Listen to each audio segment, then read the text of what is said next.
వనరులు ఎన్ని రకాలు అన్నాము? 2 రకాలు అన్నాము. ఒకటి స్థానిక వనరులు, రెండవది పేటికలు అన్నాము.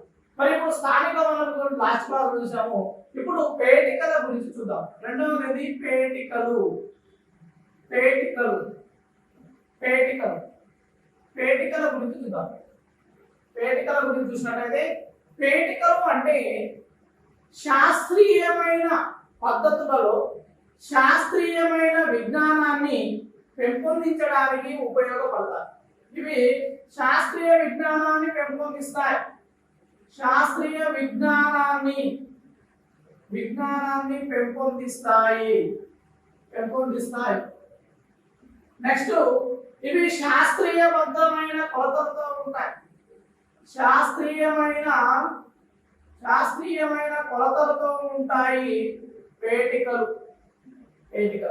మరి ఈ పేటికలు అనేవి కాక చూసినట్టయితే విజ్ఞాన శాస్త్రాన్ని అంటే సైన్స్ ను బోధించుటకు ఎక్కువగా ఉపయోగపడతాయి. అంటే సైన్స్ ను పెంపొందించడానికి, సైన్స్ పరిజ్ఞానాన్ని పెంపొందించడానికి ఈ పేటికలు ఉపయోగపడతాయి. మరి ఈ పేటికలను తయారు చేసే ఎన్సిఈఆర్టి సూచనలతో ఎస్సీఆర్టి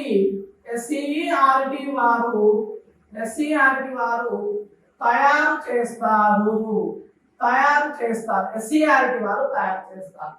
ఈ పేటికలను ఎలా తయారు చేయాలి, వాటి యొక్క నిర్మాణాలు ఏంటి, దానికి సంబంధించిన సూచనలను ఎస్సీఆర్టీకి అందిస్తారు. ఈ ఎస్సీఆర్టీ వారు తయారు చేస్తారు. మనకు తెలంగాణలో చూసినట్టయితే వరంగల్లో తయారు చేస్తారు. ఆంధ్రప్రదేశ్ అయితే విజయవాడలో తయారు చేస్తారు ఈ పేటికలు. చూడండి, సైన్స్ పెంపొందించడానికి ఉపయోగపడతాయి. ఎన్సిఈఆర్టి సూచనలతో ఎస్సీఆర్టి వారు తయారు చేస్తారు పేటికలను. నెక్స్ట్ తెలంగాణలో వరంగల్లో ఈ పేటికలను తయారు చేయడం జరుగుతుంది అండి. మరి ఆంధ్రప్రదేశ్ లో చూసినట్లయితే విజయవాడలో తయారు చేయడం జరుగుతుంది. మరి వీళ్ళన్నీ మొత్తం పేటికలు 35 రకాల పేటికలను తయారు చేస్తారు. 35 రకాల పేటికలను తయారు చేయడం జరుగుతుంది. ఎన్ని రకాల పేటికలను? 35 రకాల పేటికలను తయారు చేస్తూ ఉంటారు. ఇవి పేటికలు. మరి ఈ పేటికల్లో చూసినట్లయితే ఈ పేటికల యొక్క బరువు కాక చూసినట్టయితే 11.5 కేజీల బరువు ఉంటుంది. ఇది చాలా ఇంపార్టెంట్ అండి. పేటిక బరువు 11.5 కేజీలు. ఇది బరువు. అదే విధంగా పేటికల ధర కాస్ట్ దాకా చూసినట్టయితే 300 రూపాయలు ఉంటుంది. 300 రూపాయలు ఉంటుంది. ఈ పేటికల యొక్క బరువు 11.5 కేజీలు ఉంటుంది. పేటిక యొక్క ధర 300 రూపాయలు ఉంటుంది. ఇది మనకు సాధారణంగా. మరి ఈ పేటిక పై మూత లోపలి భాగం నల్లబల్లగా ఉపయోగపడుతుంది. ఇది చాలా సార్లు క్వశ్చన్ అడిగానండి. పేటికలో ఏ భాగము నల్లబల్లగా ఉపయోగపడుతుంది అంటారు. అంటే పేటిక అనుకున్నట్టయితే దీని యొక్క పై మూత ఇది లోపలి భాగం. పేటిక యొక్క పై మూత లోపలి భాగము, పైన ఉండే మూత యొక్క లోపలి భాగము బ్లాక్ బోర్డుగా ఉపయోగపడుతుంది. మరి పేటిక ఏం చేస్తుందంటే గ్రామీణ ప్రాంతాలలో శాస్త్ర పరిజ్ఞానాన్ని, విజ్ఞాన శాస్త్రాన్ని పెంపొందించడానికి ఇవి ఉపయోగపడతాయి. మరి ఈ పేటికలను పాఠశాలలో ఓబీబీ ఆపరేషన్ బ్లాక్ బోర్డ్ పథకము చాలా important. Operation black board OBB పథకం ద్వారా పాఠశాలలో అందిస్తున్నారు. అందించడం జరుగుతుంది. చూడండి, పేటికలు అంటే విజ్ఞాన శాస్త్రాన్ని పెంపొందిస్తాయి, శాస్త్రీయమైన విజ్ఞానాలు ఉంటాయి. ఇవి శాస్త్రీయమైన కొలతలతో ఉంటాయి, నిర్దిష్టమైన కొలతలతో ఉంటాయి, సైన్స్ ను బోధించడానికి ఉపయోగపడతాయి ఇవి. మరి ఎన్సీఆర్టీ సూచనలతో ఎస్సీఆర్టీ తయారు చేస్తుంది. తెలంగాణలో చూసినట్లయితే ఎస్సీఆర్టీ తయారు చేస్తుంది. తెలంగాణలో చూసినట్టయితే వరంగల్లో, ఆంధ్రప్రదేశ్ లో విజయవాడలో తయారు చేస్తారు. మొత్తం 35 రకాల పేటికలను తయారు చేస్తారు. మరి ఈ పేటిక యొక్క బరువు చూస్తే 11.5 కేజీలు ఉంటుంది. దాని యొక్క ధర 300 రూపాయలు ఉంటుంది. దీని యొక్క పేటిక పై మూత లోపలి భాగం బ్లాక్ బోర్డ్ గా ఉంటాయి. చాలా సార్లు ధర ఎంత అంటే 300 రూపాయలు. తర్వాత బరువు ఎంత అంటే 11.5 కేజీలు. ఆ పేటిక యొక్క వెయిట్ 11.5 కేజీలు ఉంటుంది. ఆ ఓటీవీ పథకం ద్వారా పాఠశాలలకు ఈ పేటికలను అందించడము జరుగుతుంది. మరి ఇప్పుడు ఈ 35 రకాల పేటికలలో మనకు ఒక పేరు, మరి పేటికలు చూసినట్లయితే మనకు ముఖ్యంగా 2 రకాలుగా ఉంటాయి పేటికలు. ఒకటి విజ్ఞాన శాస్త్ర పేటికలు, నెక్స్ట్ గణిత పేటికలని మనకు 2 రకాల పేటికలుగా చూడవచ్చు. మరి ఈ పేటికలు అనేవి 2 రకాలు. పేటికలు 2 రకాలు. పేటికలు 2 రకాలు అండి. పేటికలు 2 రకాలు. అందులో ఒకటి కాక చూసినట్టయితే పేటికలు 2 రకాలు. ఒకటి విజ్ఞాన శాస్త్ర పేటికలు.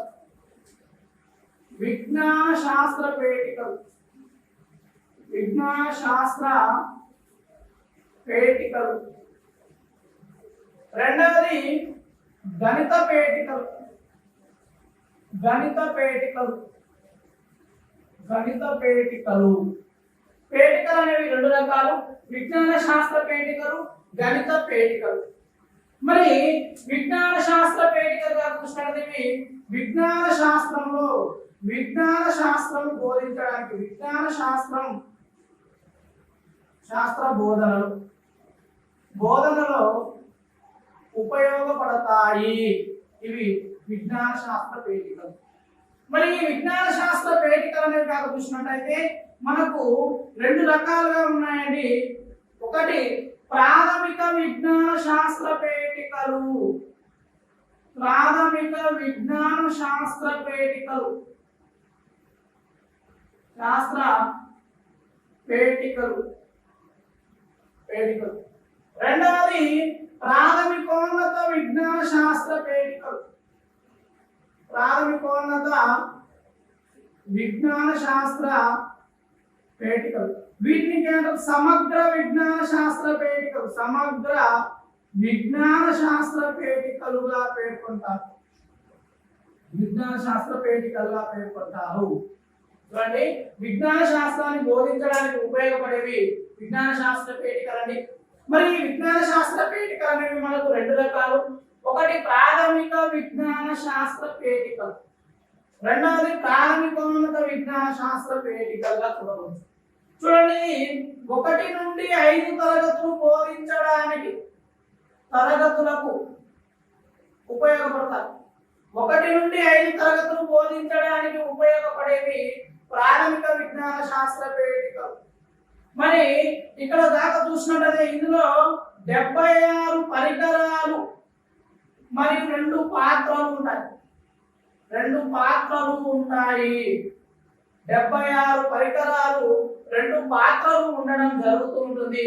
మరి ఈ 76 దాకా చూసినట్లయితే పరికర వస్తువులు 50. పరికర వస్తువులు 50 ఉంటాయి. నెక్స్ట్ గాజు పరికరాలు, ఇతర పరికరాలు, గాజు పరికరాలు మన గాజు పరికరాలు 14, రసాయనాలు 12, మొత్తం 76 వస్తువులు ఉంటాయి.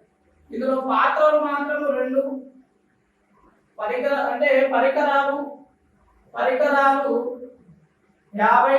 గాజు పరికరాలు గాజు పరికరాలు, గాజు పరికరాలు 14, రసాయనాలు 76 ఉంటాయి. చూడండి, ప్రాథమిక విజ్ఞాన శాస్త్ర పేటికలు అంటే 1 నుండి 5 తరగతులకు బోధిస్తారు. మరి ఇక్కడ 76 పరికరాలు ఉంటాయి. ఈ పరికరాలు మొత్తం 3 రకాలు. ఇందులో పరికర వస్తువులు సాధారణ పరికరాలు 50, గాజు పరికరాలు 14, రసాయనాలు 12 ఉంటాయి. 2 పాత్రలు ఉంటాయి, చిప్పులు అంటే గిన్నెలు లాంటివి 2 పాత్రలు ఉంటాయి. ఇవి మనకు ప్రాథమిక విజ్ఞాన శాస్త్ర పేటికలు. మరి ప్రాథమికోన్నత విజ్ఞాన శాస్త్ర పేటికలు అన్నా సమగ్ర విజ్ఞాన శాస్త్ర పేటిక అంటే విజ్ఞాన శాస్త్రాన్ని సమగ్రంగా సంపూర్ణంగా బోధించడానికి ఉపయోగపడతాయి కాబట్టి వీటిని సమగ్ర విజ్ఞాన శాస్త్ర పేటికలు అన్నారు. మరి 6 నుండి 7 తరగతులు నెక్స్ట్ సిబిఎస్ సెంట్రల్ ప్రకారం అయితే 8వ తరగతి. 6 నుండి 7 తరగతులు ప్రాథమికోన్నత అంటామా. మరి ఇక్కడ సెంట్రల్ లో ప్రకారం చూసినట్లయితే ఇక్కడ 8వ తరగతి వరకు 6 నుండి 7 తరగతుల వరకు బోధించడానికి ఉపయోగపడేవి ప్రాథమికోన్నత తరగతి పేటికలు అంట. ఇవి సాధారణంగా. మరి ఇక్కడ చూసినట్లయితే 107 పరికరాలు ఉంటాయి. 107 పరికరాలు ఉంటాయి. 107లో పరికరాలు 50 ఉంటాయి. పరికరాలు 50 ఉంటాయి. తర్వాతకి చూసినట్లయితే రసాయనాలు 23 ఉంటాయి. రసాయనాలు 23 ఉంటాయి. మరి ఇతర పరికరాలు లేదా గాజు పరికరాలు 14 ఉంటాయి.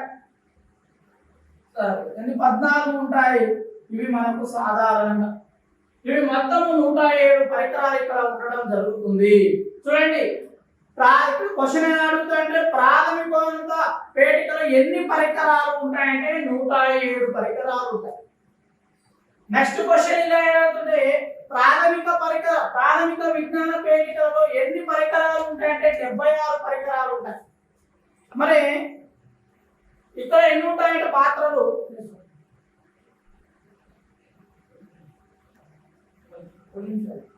పాత్రలు 2 ఉంటాయి. ఈ విధంగా మనం విజ్ఞాన శాస్త్ర పేటికలు గుర్తించాం. మరి ఇక్కడ చూసినట్లయితే ప్రత్యేకంగా మనకు జీవశాస్త్ర పేటిక ఉంటుందండి. జీవశాస్త్ర పేటిక ఎలా ఉంటుందంటే పక్షి రెక్క వలె తెలుసుకొని ఉంటుంది. పక్షి రెక్కల వలె తెరుచుకొని ఉండే పేటిక ఏదంటే జీవశాస్త్ర పేటిక. అంటే పక్షులు ఇలా తెరుచుకొని ఉంటాయి, రెక్కల్లాగా తెరుచుకొని ఉంటే అది జీవశాస్త్ర పేటిక. చాలా సార్లు అడిగాడు స్కూల్ అసిస్టెంట్ బయోసైన్స్ వాళ్ళని, పక్షి రెక్కల వలె తెరుచుకునే పేటిక ఎవరికి ఉంటుంది? జీవశాస్త్రం. నెక్స్ట్ జీవశాస్త్ర పేటిక ఆకారం ఎలా ఉంటుంది అంటే పక్షి రెక్కల వలె, అంటే 2 వైపులా తెరుచుకొని ఉంటుంది. ఇది మనకు సాధారణం.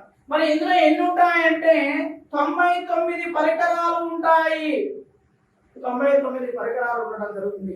ఇవన్నీ కూడా ఏంటివి? విజ్ఞాన శాస్త్ర పేటికలకు సంబంధించినవి. చూడండి, విజ్ఞాన శాస్త్రం బోధించడానికి ఉపయోగిస్తున్నటువంటి విజ్ఞాన శాస్త్ర పేటికలు ఇవి 2 రకాలు. ప్రాథమిక పేటికలు, ప్రాథమికోన్నత.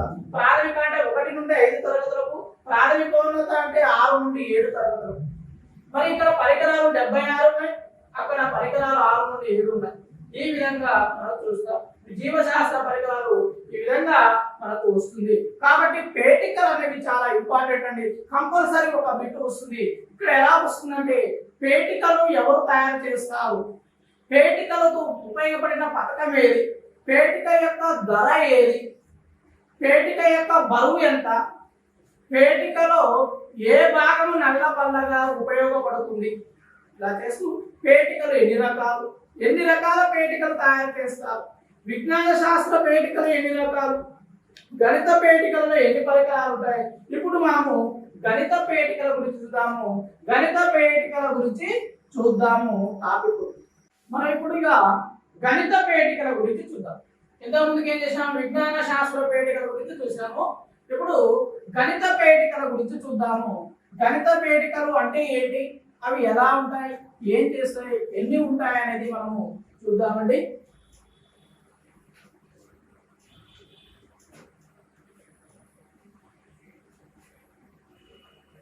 గణిత పేటికలు. గణిత పేటికలు, గణిత పేటికలని గణితము బోధించడానికి, గణిత శాస్త్రాన్ని బోధించడానికి ఉపయోగపడతాయి.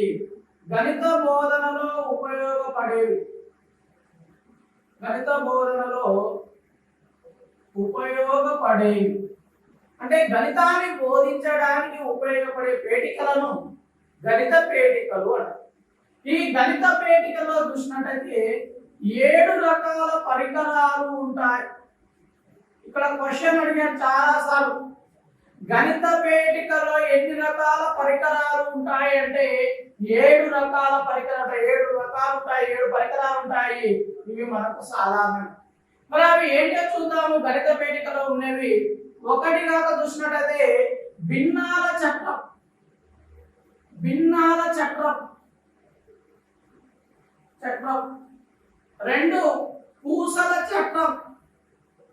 పూసల చట్రం. పూసల చట్రం 3 జాన్ నెపియర్ పట్టీలు. నెపియర్ పట్టీలు. నెపియర్ పట్టీలు, జాన్ నెపియర్ పట్టీలు. నెక్స్ట్ ఫ్యూసినియర్ పట్టీలు. ఫ్యూసినియర్ పట్టీలు. ఫ్యూసినియర్ పట్టీలు. ఫ్యూసినియర్ పట్టీలు. నెక్స్ట్ డామినో కార్డులు. డామినో కార్డులు. డామినో కార్డులు. డామినో కార్డులు 6 ఘనాకార కడ్డీలు. ఘనాకార కడ్డీలు. 7 జ్యామితీయ పరికరాలు. జ్యామితీయ పరికరాలు. చూడండిగా మనకు గణితాన్ని బోధించడానికి ఉపయోగపడేవి గణిత పేటికలని.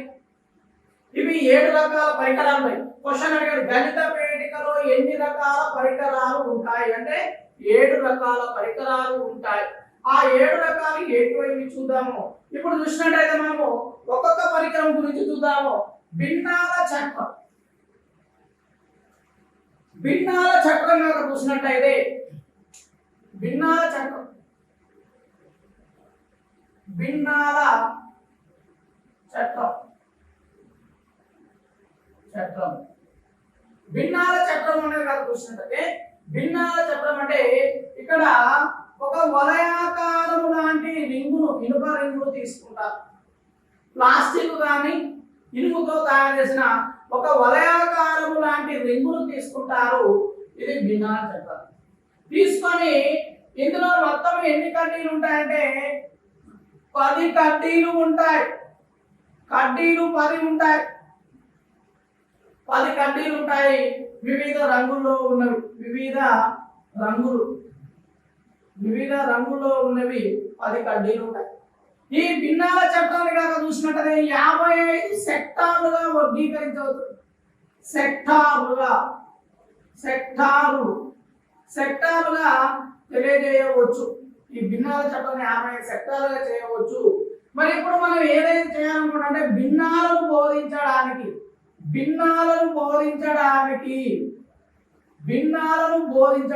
ఉపయోగపడుతుంది.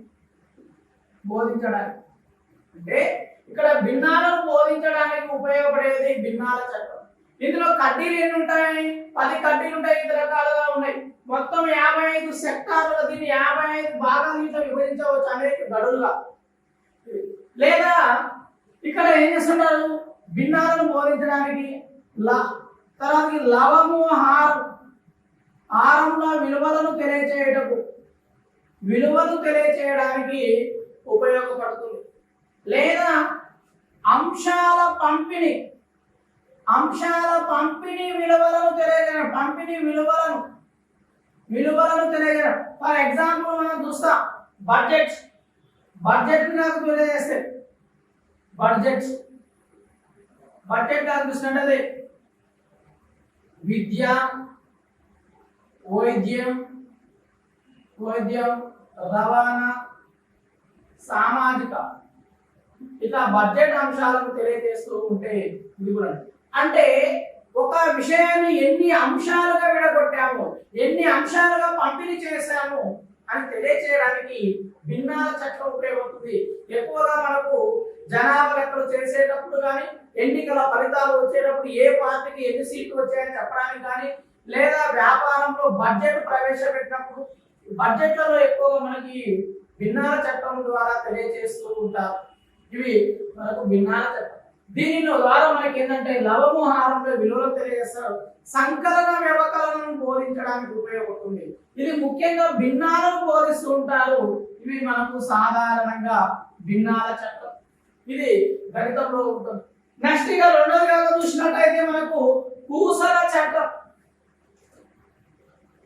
రెండవది పూసల చట్టం. పూసల చట్టం పూసల చట్టం పూసల చట్టం పూసల చట్టం అంటే చూడండి, ఒక దీర్ఘ చతురస్రాకారం లాంటి పలక ఉంటుంది. ఈ పలక సగ భాగం పూసల చేత కడ్డీలు ఉంటాయి, 10 కడ్డీలు ఉంటాయి.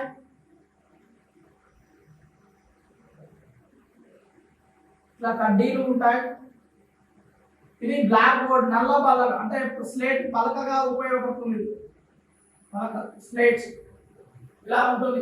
దీంట్లో చూసినట్టయితే కడ్డీల సంఖ్య దాకా చూసినట్టయితే 10 ఉంటాయండి.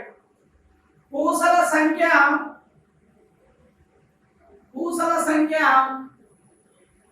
100 పూసలు ఉంటాయి. వివిధ రంగులలో ఉన్నవి 100 పూసలు ఉంటాయి. మరి ఈ పూసలు చూసినట్లయితే ఒక కడ్డీకి గరిష్టంగా 9 పూసలు ఉంటాయి. ఒక కడ్డీకి గరిష్టంగా 9 పూసలు ఉంటాయి. 10వ పూస రాగానే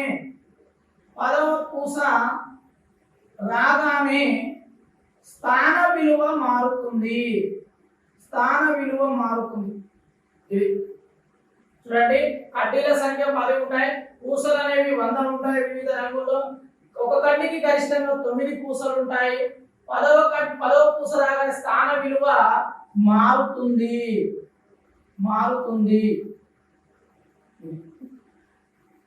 ఇవి మరి దీని వల్ల ఏమవుతుందంటే సున్నా భావనను తెలియచేయడం. సున్నా భావనను తెలియచేయవచ్చు. సున్నా భావనను తెలియచేయడానికి ఉపయోగపడుతుంది.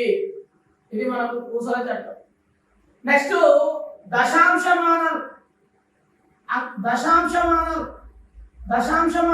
భావనలు తెలియజేస్తాయి. దశాంశ భావనలు తెలియచేయడానికి ఉపయోగపడతాయి. అంకెల భావనను తెలియచేయవచ్చు. భావనను తెలియచేయవచ్చు. విద్యార్థులను అంకెల భావనను తెలియజేయడానికి ఉపయోగపడతాయి. ఇంకా చూసినట్టయితే చతుర్విధ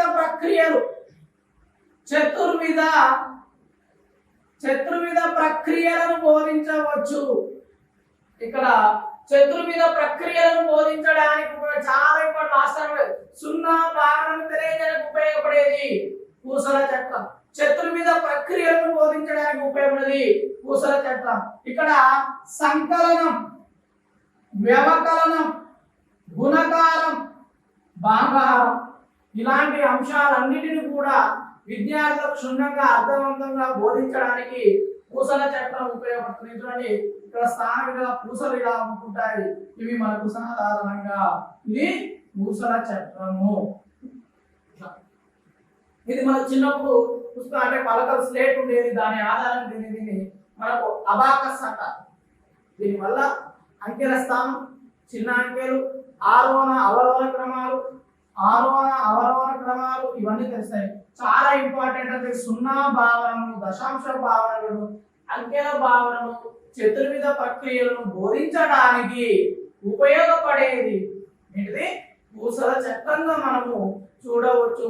ఇది మనకు సాధారణంగా అడుగుతుంటాడు, పూసల చట్టంలో కడ్డీల సంఖ్య ఎంత అంటారు. అన్నప్పుడు అది పూసల చట్టంలో ఎన్ని పూసల సంఖ్య ఎంత అంటే 100 ఉంటుంది. ఒక కడ్డీకి గరిష్టంగా ఎన్ని పూసలు ఉంటాయి అంటే 9 పూసలు ఉంటాయి. 10వ పూస రాగానే స్థాన విలువ మార్పించాలి. ఇవి క్వశ్చన్స్ అడిగారు. నెక్స్ట్ సున్నా భావనను బోధించడానికి దశాంశ భావనను బోధించడానికి ఉపయోగపడుతుంది. అంకెల భావనను బోధించడానికి చతుర్విధ ప్రక్రియలు బోధించడానికి ఉపయోగపడతాయి. ఇవన్నీ కూడా మనకు పూసల చట్టం వల్ల ఉపయోగపడతాయి. నెక్స్ట్ ఇక రెండోది చూసినట్లయితే జాన్ నెపియర్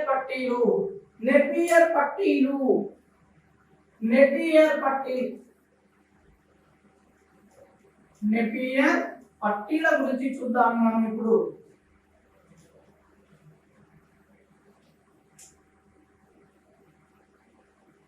నెపియర్ పట్టీలు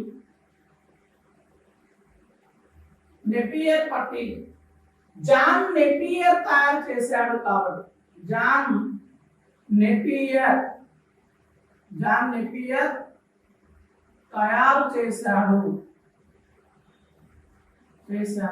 జాన్ నెపియర్ తయారు చేశాడు. కాబట్టి వీటిని నెపియర్ పట్టీలు అంటాము. 9 ఎక్కాలు బోధించడానికి ఉపయోగపడుతుంది. 9 ఎక్కాలు బోధించడానికి అంటే గుణకారాలు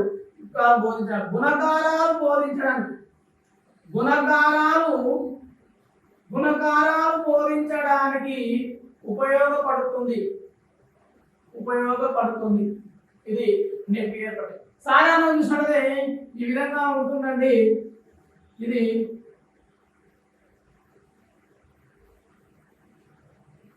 0 1 2 3 4 5 6 7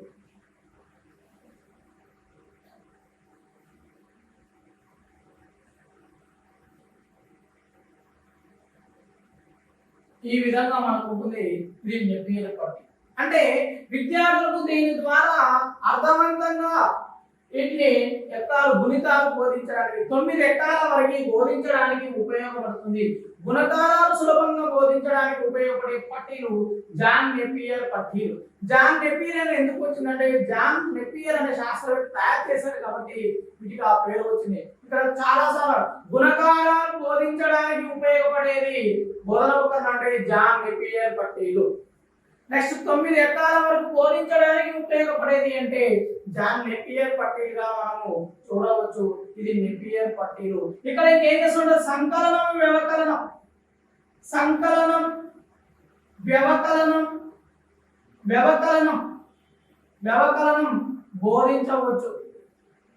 బోధించవచ్చు. సంకలనము వ్యవకలనమును బోధించవచ్చు. ఈ పేటికల ద్వారా అంటే జాన్ నెపియర్ పట్టీల ద్వారా మనము బోధించడానికి ఇది ఉపయోగపడుతుందిగా చెప్పవచ్చు. నెక్స్ట్ గా నాలుగవది కాక చూసినట్లయితే మనకు నాలుగవ అంశము క్యూసినేర్ పట్టీలు.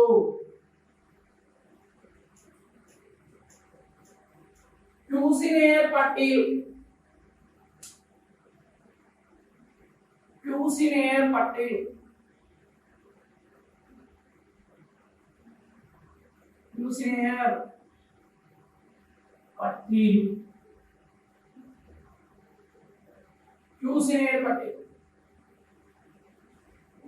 ఒక దీర్ఘచతురస్రాకార పలక ఉంటుంది. ఈ పలక పైన ఒక దీర్ఘచతురస్రాకార పలక ఉంటుంది. ఈ పలక పైన సమాన గాడులు ఉంటాయి.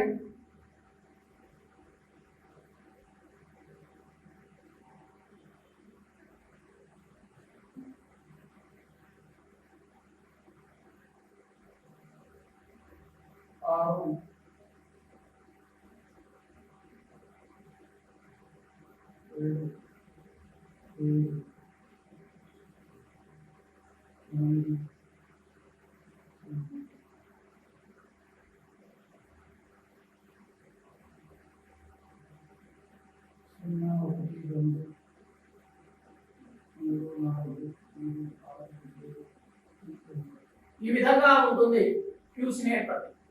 ఇక్కడ ఏం చేస్తుందంటే దీర్ఘచతురస్రాకారంగా ఉండి రెండు సమాన భాగాలుగా విభజించబడి ఇక్కడ రెండు ఉంటాయి, వీటికి గాళ్ళు చేస్తుంటాయి. దీని వల్ల ఏం చేస్తుంది, ఆరోహణ అవరోహణ అవరోహణ బోధించవచ్చు. నెక్స్ట్ ఎగువ దిగువ, ఎగువ దిగువ అవధులను తెలియజేయవచ్చు, అవధులను తెలియజేస్తారు. నెక్స్ట్ స్థాన విలువలను తెలియజేస్తారు, స్థాన విలువలు తెలియజేస్తారు, స్థాన విలువలు తెలియజేయడానికి ఉపయోగపడుతుంది నెప్పేరు. ఇది సాధారణంగా క్రికెట్ మ్యాచ్ వచ్చేటప్పుడు బోర్డు ఉంటుంది, ఆ బోర్డులో నెంబర్స్ మారుస్తూ ఉంటారు. అది నెపియర్ పట్టిక అంటే యూస్నియర్ పట్టిక మనం చూడవచ్చు. ఇవి మనకు సాధారణంగా ఈ విధంగా ఉంటాయి. ఒకవైపు ఆరోహణ క్రమము, ఇంకోవైపు అవరోహణ క్రమం సంఖ్యలో నెంబర్లను అమర్చుతూ పోతూ ఉంటారు. ఈ విధంగా మనకి యూస్నియర్ పట్టికలు ఉంటాయి. దీనివల్ల ఏంటంటే ఆరోహణ అవరోహణ క్రమాన్ని తెలుసుకోవచ్చు, ఎగువ దిగువ అవధులు తెలియవచ్చు, స్థాన విలువలను తెలియజేయవచ్చు. అంకెలు ఏ స్థానంలో ఉన్నాయి ఎంత అనేది తెలియజేయడానికి, విద్యార్థులకు క్షుణ్ణంగా తెలియజేయడానికి ఉపయోగపడతాయి. నెక్స్ట్ ఇంకా వీటి ద్వారా సంకలనము వ్యవకరణం, సంకలనము వ్యవకరణము బోధించడానికి ఉపయోగపడుతూ ఉంటాయి. ఇవి చూసిన పట్టీలు. నెక్స్ట్ ఇక డామినో కార్డులు, డామినో కార్డులు, డామినో కార్డులు, డామినో కార్డులు, డామినో కార్డులు,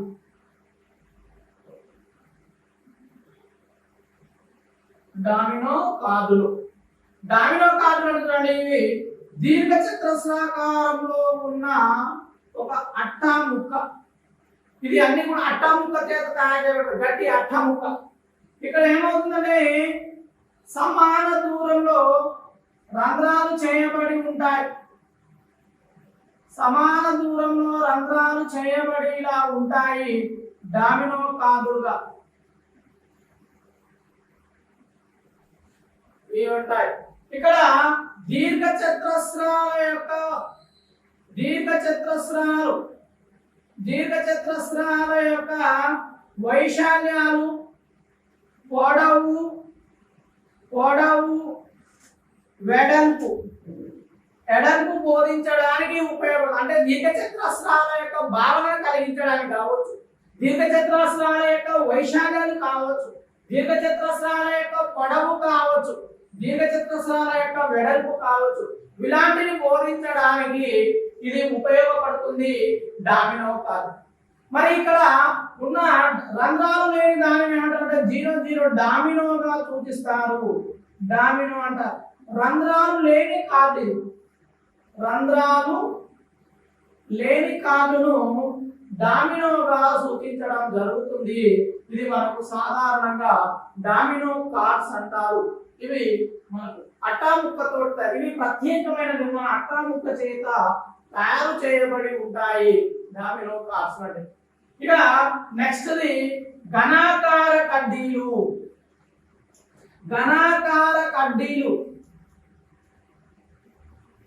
ఆరో నిర్మాణం చూసినట్లయితే ఘనాకార కడ్డీలు, ఘనాకార కడ్డీలు, ఘనాకార కడ్డీలు. ఘనాకార కడ్డీలు అంటే పొడవు వెడల్పు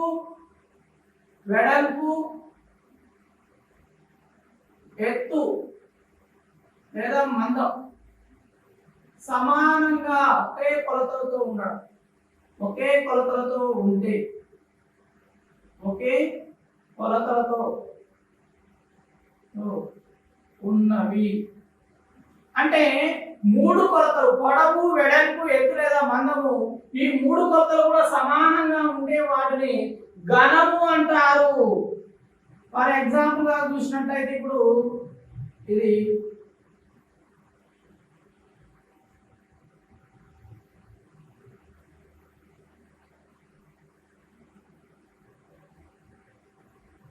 ఘనముగా చెప్పవచ్చు.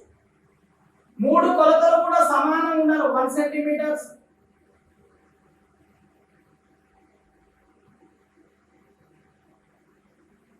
1 సెంటీమీటర్, మూడు కొలతలు సమానం ఉండేది ఘనాకారం. మరి ఒక ఘనము ఈజ్ ఈక్వల్స్ 10 ఘనాలు. 10 ఘనాలు ఈజ్ ఈక్వల్ టు 100 విలువలు, సెక్టార్స్ గా చెప్పవచ్చు. ఇది మనకు సాధారణంగా ఇవి ఘనాకారం. మరి దీని వల్ల ఏమొస్తుందంటే పొట్టి పొడవు భావన తెలియజేయవచ్చు. పొట్టి మరియు పొడవు భావన తెలియజేయవచ్చు. నెక్స్ట్ సమాంతర రేఖలు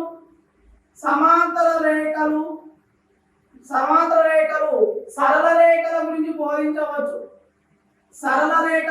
బోధించవచ్చు. నెక్స్ట్ వివిధ రకాల త్రిభుజాలను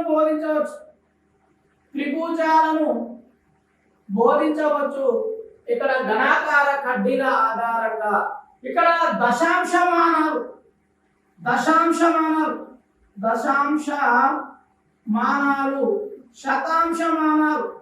శతాంశమానాలు బోధించడానికి, అవగాహన కలిగించడానికి ఈ ఘనాకార కడ్డీలు అనేవి ఉపయోగపడుతూ ఉంటాయి. ఇవి ఘనాకార కడ్డీలు, ఇవి మనకు సాధారణ. నెక్స్ట్ జ్యామితీయ పరికరాలు. జ్యామితీయ పరికరాలు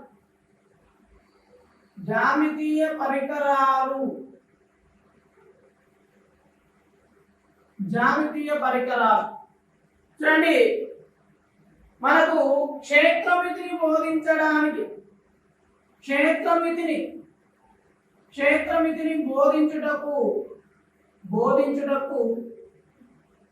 ఉపయోగపడతాయి. నెక్స్ట్ వీటిని నమూనాలుగా ఉపయోగిస్తారు. మోడల్స్ నమూనాగా ఉపయోగిస్తారు. మరి ఇవి 3D నమూనాలను కలిగి ఉంటాయి జ్యామితీయ పరికరాలు. మరి ఇక్కడ వివిధ రకాల వస్తువుల యొక్క శీర్షాలను గుర్తించుటకు ఉపయోగపడతాయి. మనకు శీర్షాలు అంటే మూలలు గుర్తించడానికి ఉపయోగపడతాయి. ఫర్ ఎగ్జాంపుల్ చూద్దాం. ఇప్పుడు ఒకటి గోళము ఒక శీర్షం ఉంటుంది. నెక్స్ట్ స్తూపం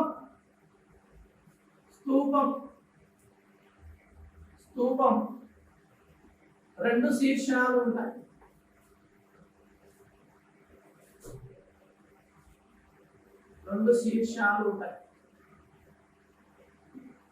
నెక్స్ట్ శంకు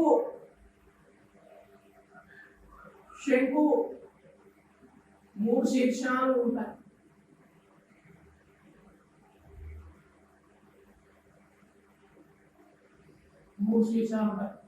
నెక్స్ట్ సమగణం 4 శీర్షాలు ఉంటాయి.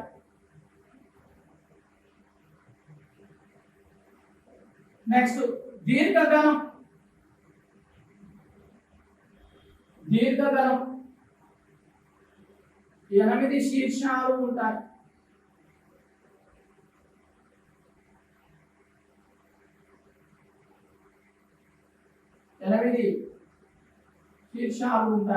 ఈ విధంగా దీర్ఘగణం అంటే ఇక్కడ జ్యామితీయ ఆకారాలు, నమూనాలు. ఇక్కడ అడుగుతారు చాలా సంకోచనలు. జ్యామితీయ ఆకారాలలో ఏ నిర్మాణాన్ని కలిగి ఉంటాయి అంటే 3D నమూనాను. ఏ నమూనా అంట? 2D నమూనా, 3D. 2D నమూనా అంటే పొడవు వెడల్పు ఇవి రెండు ఉంటాయి. ఇవి రెండు ఉంటే 3D నమూనా. 3D నమూనా అంటే పొడవు వెడల్పు లోతు మందం 3 ఉంటే, 3 కొలతలు ఉంటే మనకు 3D నమూనాగా పేర్కొనవచ్చు. ఈ విధంగా మనకు గణిత పేటికలు అనేవి ఉంటాయి. చూడండి చాలా సార్లు అడిగాడు. సున్నా భావనను బోధించడానికి, సున్నాని పరిచయం చేయడానికి ఉపయోగపడేది పూసల చట్టం. భిన్నాలను బోధించడానికి, అంశాల పంపిణీ విలువలు తెలియడానికి సాధారణ మనకు భిన్నాల చట్టం ఉపయోగపడుతుంది. తర్వాత దీర్ఘ చతురస్రాలను బోధించడానికి డామినో కార్డులు ఉపయోగపడతాయి. ఎగువ అవధి దిగువ అవధి చేయడానికి క్యూసినేర్ పట్టీలు ఉపయోగపడతాయి. గుణకారాలను బోధించడానికి జాన్ నెపియర్ పట్టీలు ఉపయోగపడతాయి. గణాకాలు దశాంశాలు శతాంశాలను బోధించడానికి గణాకార కడ్డీలు ఉపయోగపడతాయి. జ్యామితీయ క్షేత్రమితిని జామెట్రీ బోధించడానికి పరికరాలు, జ్యామితీయ పరికరాలు ఉంటాయి. ఇవి 3D నమూనాను కలిగి ఉంటాయి. ఇవి మనకు బోధన పరికరాలు చూసినట్లయితే గణిత పేటికలు అండి. క్వశ్చన్ అడుగుతాడు, గణిత పేటికలు ఎన్ని ఉన్నాయి, ఎన్ని రకాలు ఉన్నాయి, ఈ కింది వాటి ఏంటిది, ఏ పరికరం దేనికి ఉపయోగపడుతుంది అని అడగడం జరుగుతుంది. కాబట్టి ఇది చాలా జాగ్రత్తగా మీరు విన్నట్లయితే మీకు చూసినట్లయితే ఖచ్చితంగా 1 మార్క్ వస్తుంది. మనం ఉదయం నుండి చూసాము బోధన వనరులు అనే టాపిక్ చూస్తే, ఈ బోధన వనరుల టాపిక్ లో స్థానిక వనరులు పేటికలు చూసాం, స్థానిక వనరుల గురించి చూసాం, పేటికలు చూసాం, విజ్ఞాన శాస్త్ర పేటికలు చూసాం, గణిత పేటికలు చూసాం. కాబట్టి ఇవి చాలా ఇంపార్టెంట్ అండి. అతి ఈజీగా మార్కులు వచ్చేది ఈ పేటికల నుండి.